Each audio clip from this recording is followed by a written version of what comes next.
Thank you very much, Jonathan. It's great to be back here at Pusey House.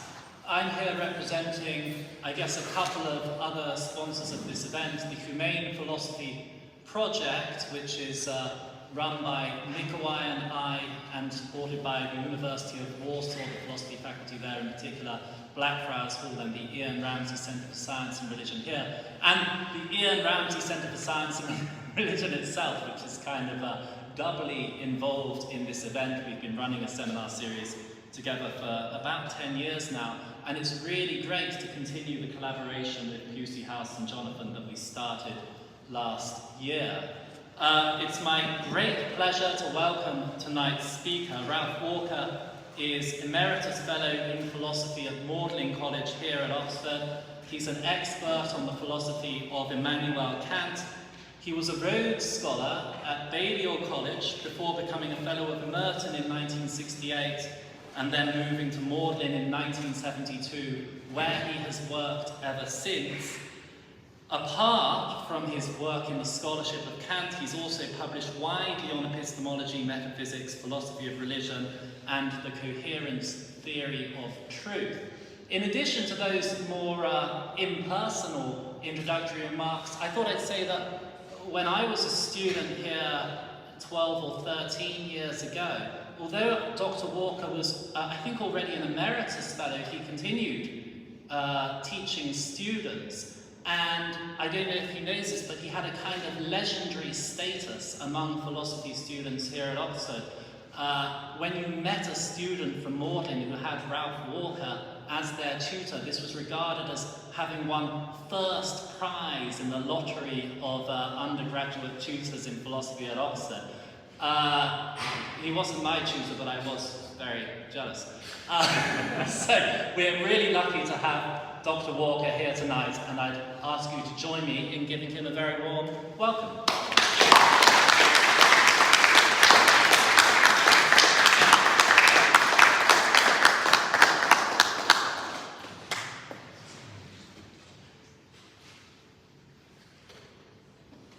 Well, that's most kind and entirely undeserved. Please, if you don't find it easy to hear me, do indicate. And if I'm getting too complicated and technical at any point, again, let me know. The title is the idea of an a priori law, or a priori if you prefer. So, in my experience, people do not speak very much about a priori laws, more often about a priori arguments. An a priori argument is one that is valid without any appeal to experience, like if there are two cups here, there is at least one cup here. But there can be a priori laws as well, and the laws of mathematics are generally thought of in that way. Mathematical truths being a priori themselves, independent of experience, true independent of experience. And they can be thought of as laws in that they express an absolutely regular order. At least that is true for ordinary school-level arithmetic and geometry. There may be more questions to be asked if we raise issues about transfinite numbers, for example. And indeed, there are lots of dark areas in mathematics which I'm by no means qualified to go into. But in any case, they differ in one important way from the a priori law that I'm concerned with. It's an a priori law too, of course, but of a slightly different kind, a moral kind. Mathematical laws are laws in the sense that they reflect an infinite body of truths, mathematical truths about reality. They're not laws in another and equally familiar sense. They don't oblige us to do anything. However useful they may be, or however interesting, they do not place obligations on us in the way that the laws of a country do, or the laws of a club, or the moral law, if indeed there is such a thing as the moral law, which some people will contest. For many years, I've been interested, as has already been said, in the work of Immanuel Kant, and I've tried hard to understand him and to assess his ideas, which are generally complex and almost always very enlightening once you've come to understand them. He firmly believes in an objective and rational moral law, and his works concern what the objective moral law amounts to. He does indicate his reason for believing that there is an objective moral law, just that it's absolutely basic in the moral sphere. This objective moral law is not derived from experience, so it is an a priori law. One kind of a priori knowledge is familiar and raises no problem. For instance, if we understand the concepts cat and animal, we don't need any further information to know that cats are animals. And the same is true of murder is wrong, since the concept of wrongness is already built into the word murder. These a priori truths are truths that we know, as people put it, analytically, meaning that we know them just from the meanings of the words. But it's arguable that there are also truths, and necessary truths, that are not analytic a priori, but which we nevertheless know without empirical experience. Mathematics seems to give us an endless supply of those. For example, that there are more numbers than belong in the infinite set of integers, more numbers than are left none, which we ordinarily think of as infinity. Truths of this kind are synthetic a priori truths. For synthetic a priori truths, though, there can be room to ask why, or even whether they are true. There can be doubts. Because the meanings of the words do not immediately guarantee their truth, as murder is wrong does. And it's not the synthetic a priori truths of mathematics that I want to think about, but the synthetic a priori truths of ethics. Kant, with many others, regards the substantive truths of morality as being synthetic a priori, which does not mean that he knows what those truths are. He just knows that they are of that kind. So in many cases he has a good idea what they are. It's different with another kind of synthetic a priori truth. He holds that the truths of arithmetic and geometry are synthetic a priori. And for Kant, not for most people, but for Kant, that is particularly straightforward, because he believes that they are not absolute truths that hold in all possible worlds, but rather that they are truths that are necessary in our space and time, and because of the character of our space and time. Thus, in geometry, he understands that in different worlds from ours, there could be two-sided plane figures, biangles, whereas in our space, we cannot have biangles, so we can certainly have triangles. But Kant is clear that morality must be the same in all possible worlds. So in that, he differs from mathematics. He holds that morality must be the same in all possible worlds, which means that when it comes to the synthetic a priori truths of morality, the truths of morality that aren't seem to be true just by the meanings of the words, there must be something else that can hold subject, that can hold subject and predicate in moral judgments together. We know that torturing children is wrong, but we don't know that from the meaning of the words. We need what Kant calls a third thing. Something besides subject and predicate. For geometry, his third thing is the nature of our space. What the third thing is for moral judgments, he doesn't explain very clearly. But it is perhaps best expressed by his thought that rational nature exists as an end in itself. It is rational nature which we all share, that is the third thing, enabling us to connect subject and predicate, according to Kant, just as its Euclidean nature does for geometry. We may feel that Kant is just mistaken to think that there is any such third thing in the moral case, and we may certainly regret that he doesn't give us a fuller account of just what it amounts to.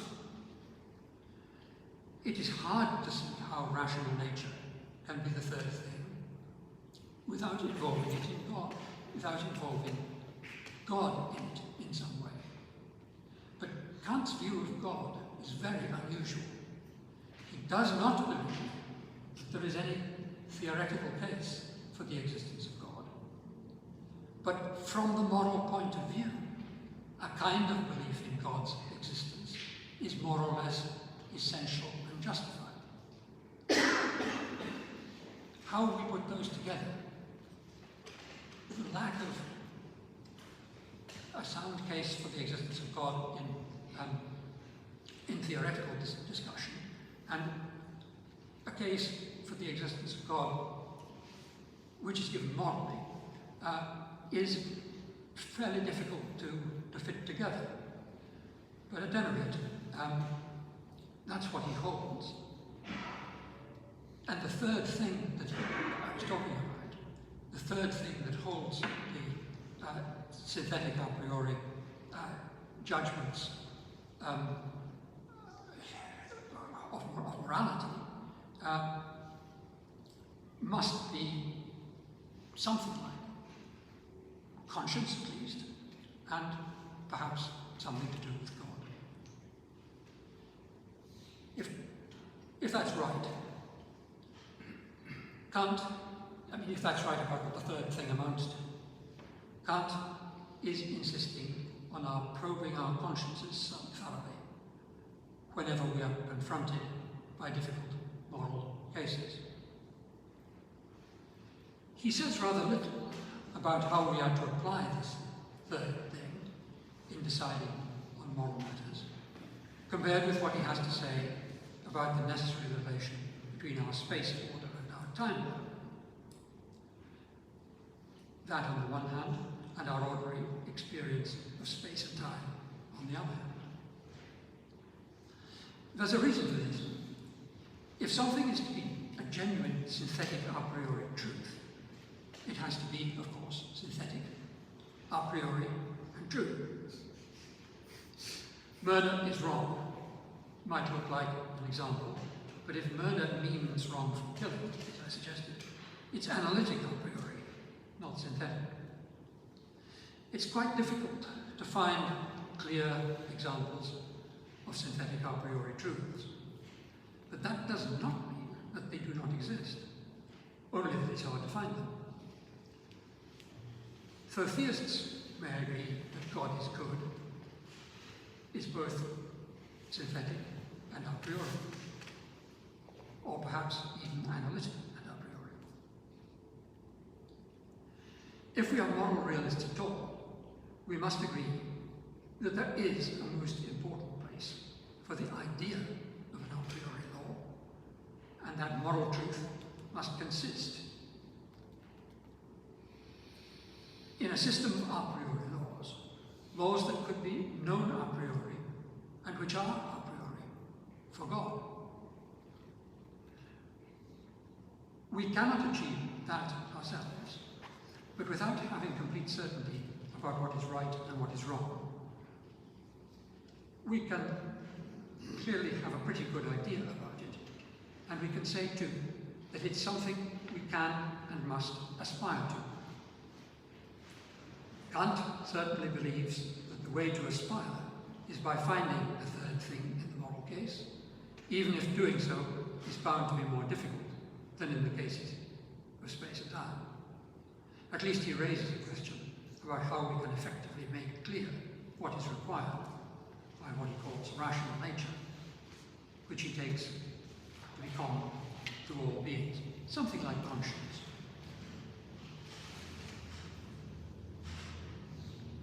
Kant refuses to treat the existence of God as something that can actually be known, as I said a moment ago. But he recognizes a need for God for the purposes of morality, as well as for the orderliness of the world. The moral law plays a central part of his treatment of morality. So far as I know, he never says in many words that it's God that brings together the different requirements of morality, providing the synthetic a priori connections for us that make the moral law. But I find it hard to see how else the moral law can function as a coherent unity, as it needs to do if it's to be effective, and not just a collection of disparate rules with no inherent connection. He himself was very knowledgeable about the practices of other people, other countries, other peoples.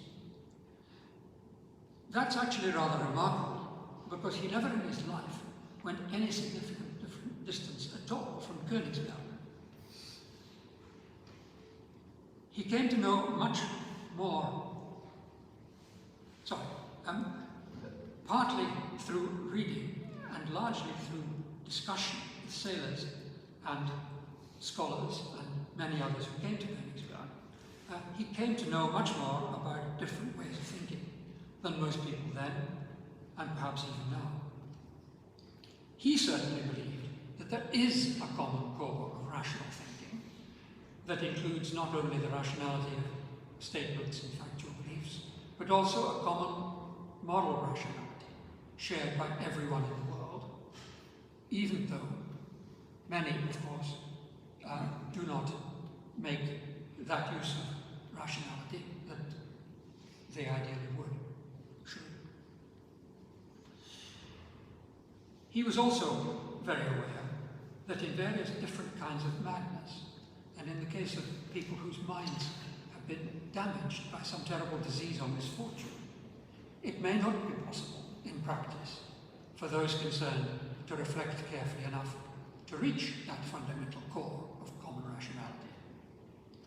And his considerable interest in cases of that kind is no doubt largely due to his attempts to understand how such unfortunate cases arise and how they may be cured.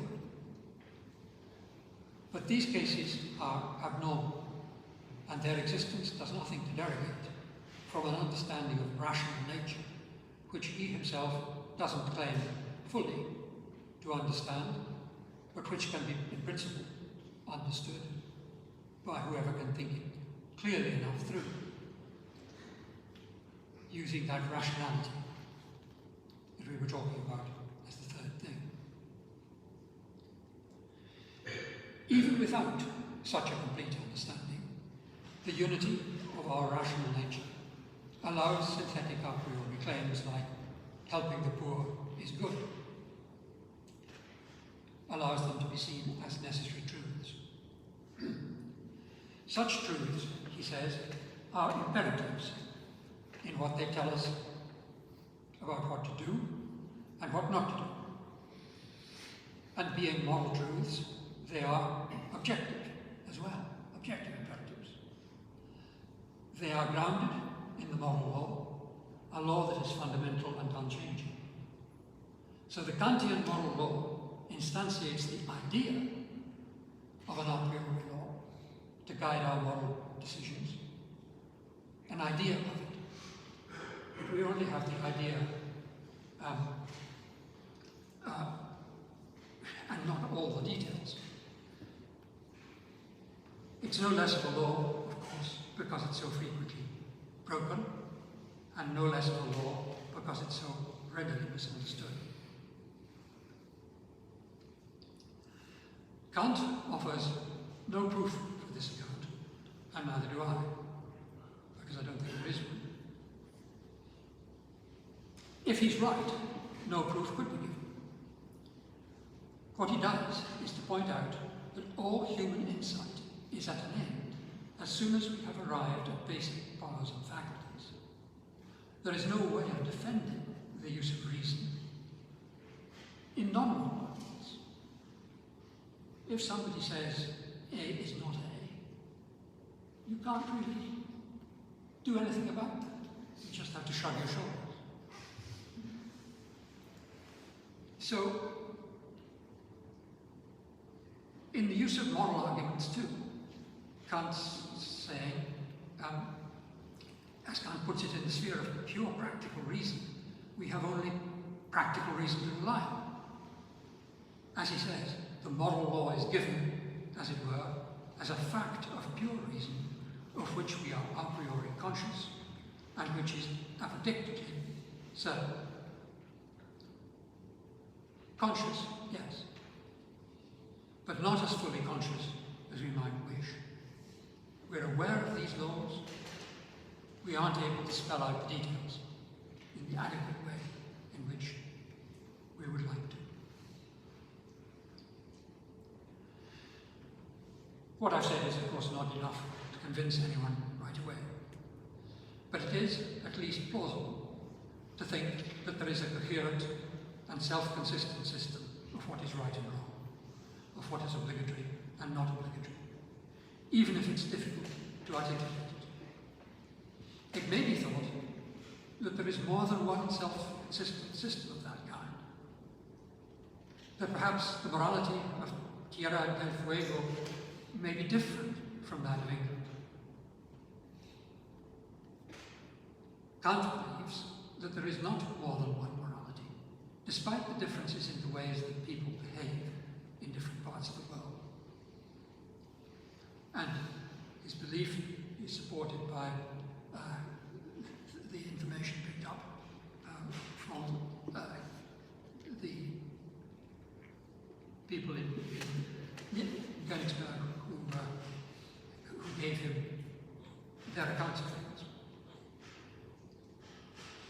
He believes there is more than one morality. The apparent differences are apparent only and due to inadequate reflection on the rationality which everyone can discern if they think carefully enough. Often, people, and indeed groups of people, do not think carefully enough, and prefer to think in terms of previous problems that are only partly similar, or just to agree with others who rely on rules that are only approximately adequate at best, and may well not fit the decision that needs to be made. We are too ready to classify together cases, moral cases, that are only roughly similar, failing to give adequate thought to the details of the complex situations that they may involve. And often, therefore, finding it difficult or impossible to know what all the relevant details are. Relying on simple rules,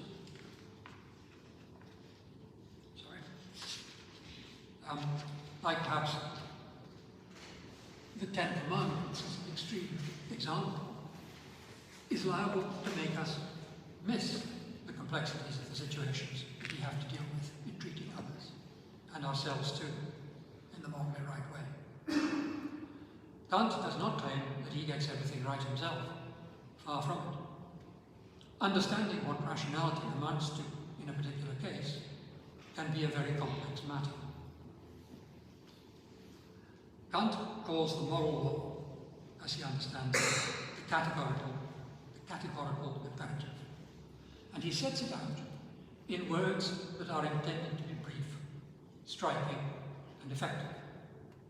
Act only in accordance with that maxim, through which you can at the same time will that it become a universal law.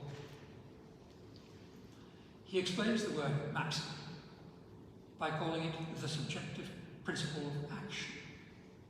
We might call it your intention. So, you should act only on an intention which could be appropriate for anyone else in the same circumstances, so that you would be willing for it to be accepted as a law to be followed by everyone in these conditions.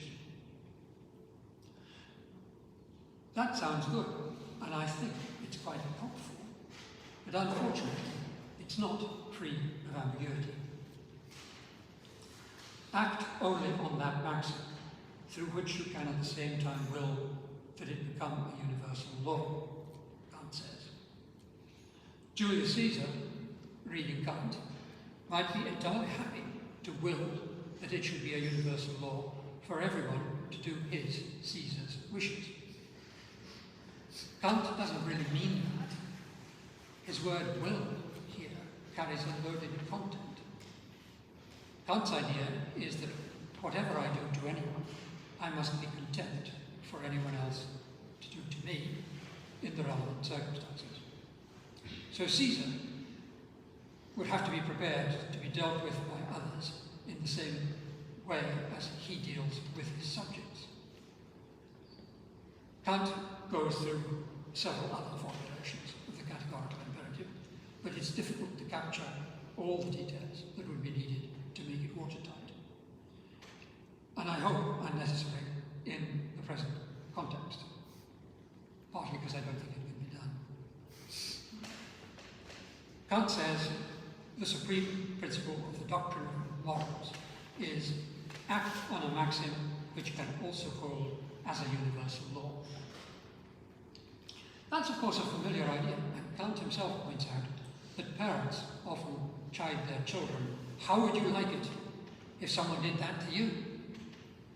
But it's less common for parents to reflect on the principle behind it and to recognize that it rests on an important principle, the truth of which is guaranteed by the moral law that underlies it and supports it. After all, circumstances in which children need to be chidden are actually pretty different, and you can't lump them all into one basket. More importantly, perhaps, we shouldn't expect Kant to offer neat accounts of what is right or wrong, since the essential rightness or wrongness can only be settled by carefully reflecting about what constitutes the appropriate answer. So let me say that again. They can only be settled by carefully thinking about what constitutes the appropriate answer for any specific case.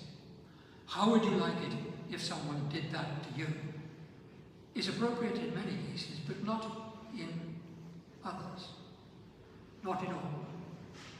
For instance, if someone has just beaten you in a race. Unfortunately, things are made more confusing by a damaging ambiguity of words. When he says, act only in accordance with that maxim through which you can act, through which you can at the same time will. Sorry, let me start that again. Act only in accordance with that maxim through which you can at the same time will that it become a universal law. Just won't do. Fortunately, it can be set aside, but it has done a lot of harm by confusing his readers. It has to do with the word will. And it looks as though Kant was never clear about it. Often, he means just what we would take it to be. Want. Act only in ways that you would be content to be acted on. And that's all right. But the German word wollen can mean both want or be willing, but at times Kant uses it to mean act as pure reason requires. In which case the relevant maxim, the action you are being told to take, can only be the one that is absolutely right. And you are not being given any information as to what that action is to be in the circumstances. It's just saying, do what you want to do. This is one of the reasons why it can be difficult at times to see what Kant means. The meanings of his words shift without his knowledge. Of course, we ought always to do what is right.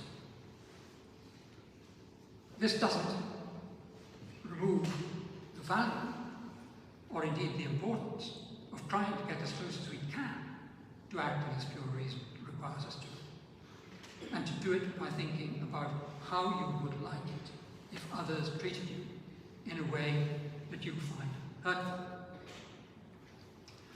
There is a simpler and more serious difficulty with act only in accordance with... Sorry. There is a simpler and rather more serious difficulty with act only in accordance with that maxim that you can at the same time will that it become a universal law. And it's just that what you can will to be a universal law may be very different from what I can will to be a universal law. The version that says, on a maxim, act on a maxim which can also hold as a universal law, leaves things even more open, without some precise statement of what really can hold as universal law. Nevertheless, these formulations do give us at least some helpful guidance in pointing a direction for reflection. The moral law plays the central part in Kant's treatment of morality, and he may expect his readers to help in this. Though so far as I know, he never says in so many words that it's God that brings together the different requirements of morality, and providing the synthetic a priori connections that make the moral law. But I find it hard to see how else the moral law can be expected to function as a coherent unity, as it needs to do if it's to be effective, and not just a collection of disparate rules with no inherent connection. The categorical imperative, I have been saying, is an a priori law, grounded in our rational nature.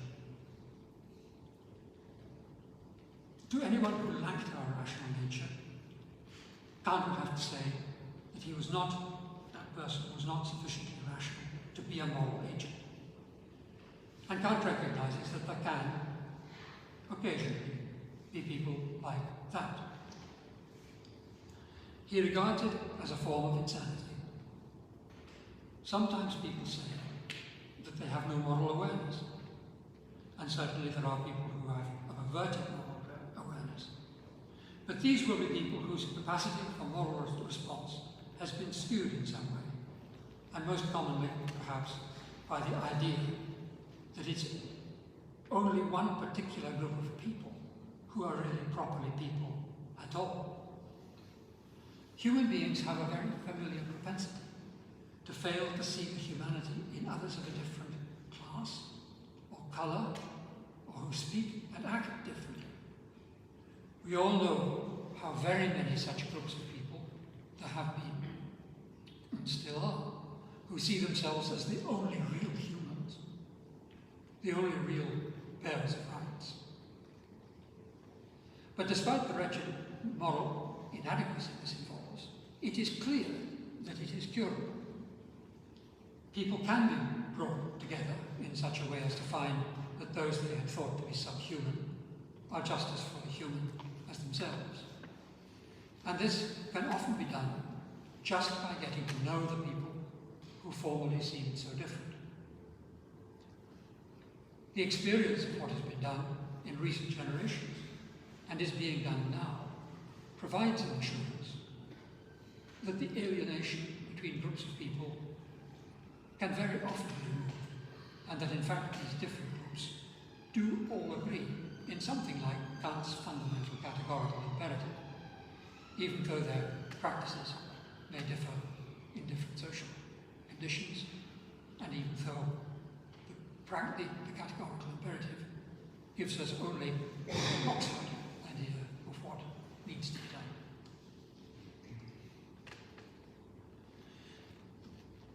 There are people who will disagree entirely with everything that I've said and put it all down to evolution, regarding morality as entirely the product of evolution. There are surprisingly many of these. It's hard to see how evolution could have led from the customs of our primitive ancestors to the sophisticated moral attitudes that have become normal today. It's true, of course, that in earlier times, and to some extent still, there are many people who do not really see particular groups of other people as properly entitled to moral recognition. But that goes, as I was saying, with a failure to fully to recognize that these others are genuinely people. Evolution encourages wars, destruction, and greed. It does not encourage us to recognize that others from different places and speaking different languages are essentially the same as ourselves. It does not encourage us to see that these others have similar feelings and aspirations to our own, and that in consequence we have obligations to them. It is true that we are not consistent in this recognition of obligations ourselves. We can easily lose sight of them in difficult or unusual circumstances. But when we reflect in a cool hour, almost all of us are conscious that these obligations exist. Evolution encourages us to protect and preserve our children. It does not bring us, more than that, it does not bring us the need to recognize the moral law. It must also be admitted that there are a number of able philosophers around today who behave in a thoroughly moral way, while claiming at the same time that in doing that they are only expressing an attitude of approval rather than the moral truth. Expressing an attitude they certainly are, but it's less clear why they should deny that the attitude itself expresses the moral law. There is no harm in saying that the moral law is an attitude, but one should then add that it is a true or correct attitude or set of attitudes. That's what the moral law is. But its being true or correct needs to be taken seriously, with the same seriousness as we take the reality of physical objects. Or rather more so, since how we must live and act is of greater importance to all of us than the objects that we encounter. The view of these people arises, I think, partly from the thought that people in different societies may disagree. There is more work to be done than I'm doing here to show that the disagreements are effectively superficial, though it does pretty clearly appear that the apparently fundamental disagreements often do melt away when some underlying factor of disagreement has been exposed. To a larger extent, I think the support for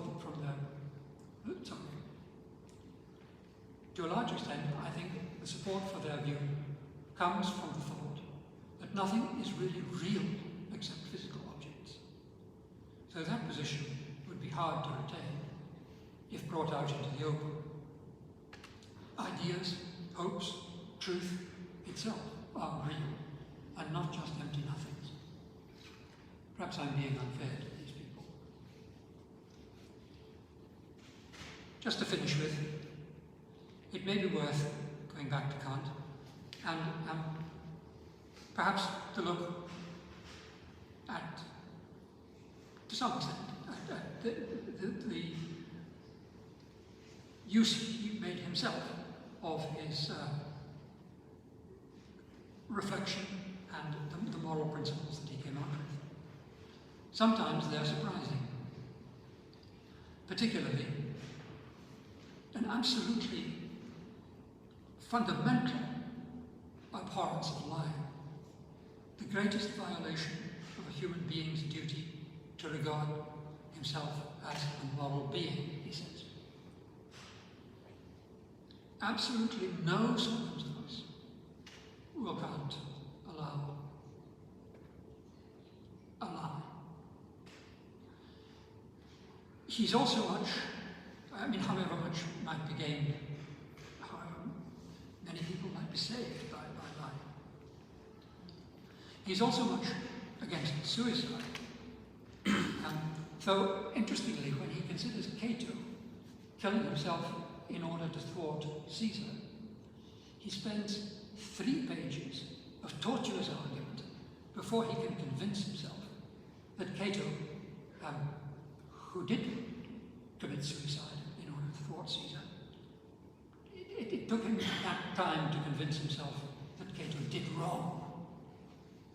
He evidently felt pretty strongly that in the circumstances it was the right thing to do. He provides his readers with what he calls casuistical questions, difficult questions he is not quite sure about. Can a great king who died recently be blamed for taking poison with him in battle so as to kill himself if things go badly? Well, actually, there can be no doubt what Kant thought about that one, because the great king was Frederick the Great, whom Kant almost idolized. Or perhaps he thought that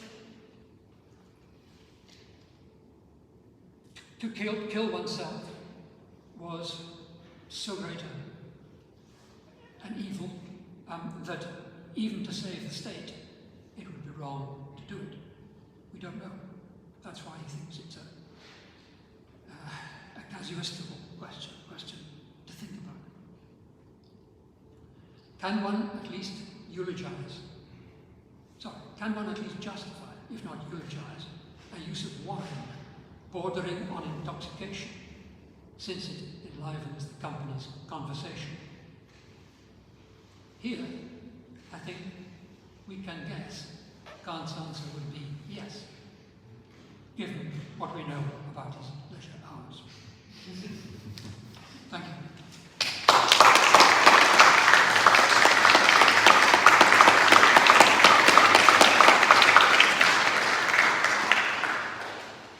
Thank you very much indeed, Dr. Walker, for a really stimulating, really interesting talk. We do have a little time for some Q&A. You'll notice in the audience that I'm speaking into this microphone, which isn't making me any louder, but it is recording my voice for our video recording of the event. So if you have a question, please raise your hand, and I will bring you the microphone so that it's all captured. If you say something you wish you hadn't, we can edit it out later. In fact, it's better if the microphone stays here, because the lapel mic is having a bit of an issue. I am told, and therefore there's a second row to the mic. Nicola, perhaps you could take charge of it. Over there. No, this is just amplifying, but maybe we can just amplify the sound with that microphone, and perhaps this will catch it. Yes, that one is second. Use that one. Okay, so raise your hand if you have a question, and we'll muddle through one way or another. Andrew Pinsons. Yes, thank you. Should I use the microphone or not? That's not my question. For now, let's just continue. Thank you very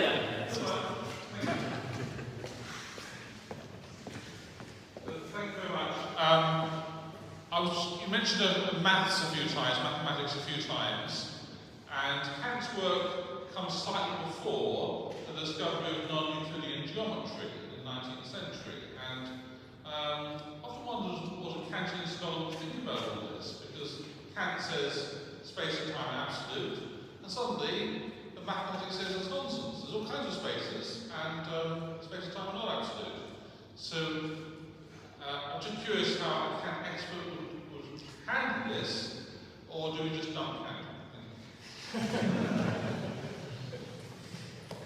Well, I think the argument, I think the answer might depend on what these different geometries involve, these different kinds of space involve. But Kant is only making a claim about the three-dimensional space in which we live. And he is not at all inclined, I think, to object to mathematicians who are making investigations that involve imagining different spaces, or indeed making use of them, if there are ways that they can conveniently do that. So I think I would like to defend Kant on that. Gary at the front.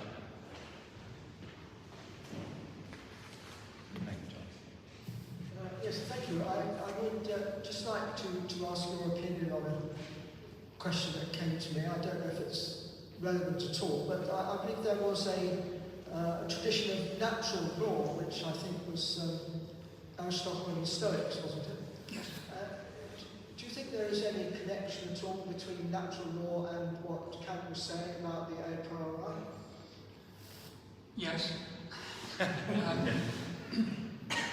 Because I think that natural law, as even Aristotle, is very much like what Kant thinks of as being the rational order. He does think, though, that we have to go in for a great deal of reflection, and that quick answers, quick rules as to how one should behave are dangerous because there are so many complexities in every complicated moral problem. And so he tries, and as I was rather suggesting, fails to give an adequate account of what it is that the moral law overall requires. It is Kant's conception of the moral law is certainly, however, descended from and influenced by Plato and Aristotle and many people in between Plato and Aristotle and now. There's a question there. Was there one over there? No? Okay, on the end. Sir, thank you very much for your talk. I wonder what Kant would have to say, what he would think about so-called emergent properties of morality that can be witnessed in rodents as they play together, who have, in the end, all the appearance of the same rules of play, say, that humans would have, but as far as we're aware, they have no access to consciousness or to any of the other qualities that one would need to acquire a moral law. Shall we just, there's a new lapel mic, is that right? Yeah, I'm just going to follow this. Let's attach that and then we'll have a question about nice play. Yes.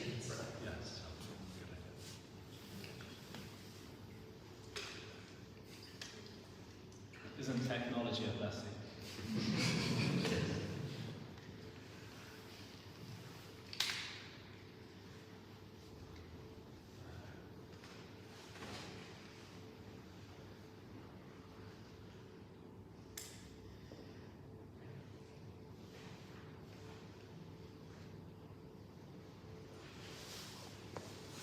Would you like to just repeat the question? Yes, so sorry. Fresh in our minds. Apropos of your comments on evolution's connection to morality, what would Kant have to say to those who argue that emergent factors can account for morality. So emergent biological factors can account for example, rats playing together with the same sorts of rules that humans have, even though the rats have no notable access to a divine law or anything like that. Well, I think he would be interested, and he would be he would possibly want to see how far the rats or animals with trying to think of the examples, never can at the moment, at the right moment, but dolphins, for example, who do seem to have quite sophisticated reactions to one another.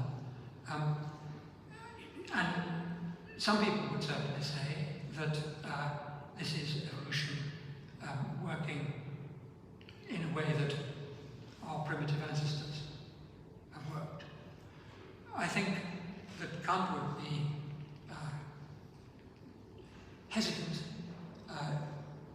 to hold that we could get further than what we're seeing at the moment, or something like it, because so much depends on rational consciousness, and so far as we can see, so far as we're aware, there's nothing like rational order, rational consciousness in even dolphins. Now, it may turn out that that's wrong, but, and in that case there is a case for saying that they, like us, have the same sort of status. But I think we're quite a long way from that at present. Thanks. Thank you. I'm going to jump in because I didn't see a hand right away and take chair's privilege, if I can borrow that, and ask the question that I had at the back of my mind from the start, which concerns this, so the idea that in a synthetic a priori law we need a third thing to tie together the predicate and the subject makes good sense to me, and the suggestion that for Kant it ultimately is going to have to be God, or for a coherent extrapolation from the Kantian position it's going to have to be God.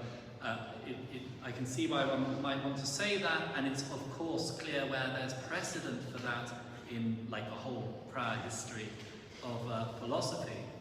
However, there is this concern, which is that it's easy to understand the idea of an arbitrary lawgiver giving laws, and that would be a personal being that commands you to do something, but it sounds a bit more like Caesar than God, therefore the Euthrephrodynamo, which you mentioned in the abstract and so on. It's also kind of easy, I think, to get the idea of an abstract moral goodness, the idea of the good itself that Plato and the Neoplatonists have in the good, or later the one. But I guess what you're recommending is an idea of God as both personal, like the lawgiver, but also the source of moral laws in a non-arbitrary, un-Caesar-like way. So I wondered if you had anything to say about how the laws come from this personal source, if not by arbitrary legislation.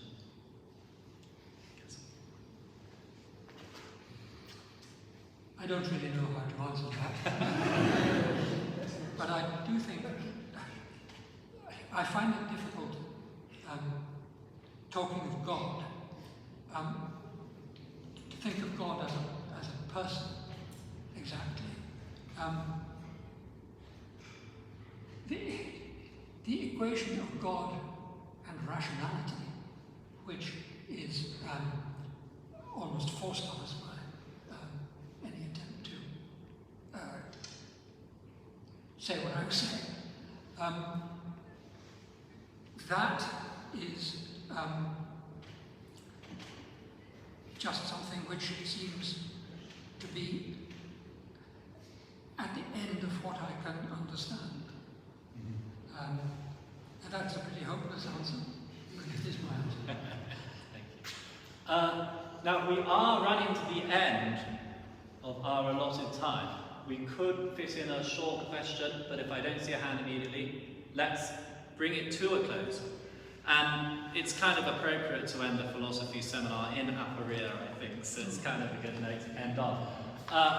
Thank you all for coming. This is our final Humane Philosophy Project seminar this term, but if you haven't yet signed up, Jonathan has passed around this sheet where you can find information on further Pusey House events, and we'll have more Humane Philosophy Ian Ramsey Centre seminars next term, including a talk by Nikolai Sławkowski-Roda, usually an organiser, but people have kept saying, well, we want to hear more from that guy.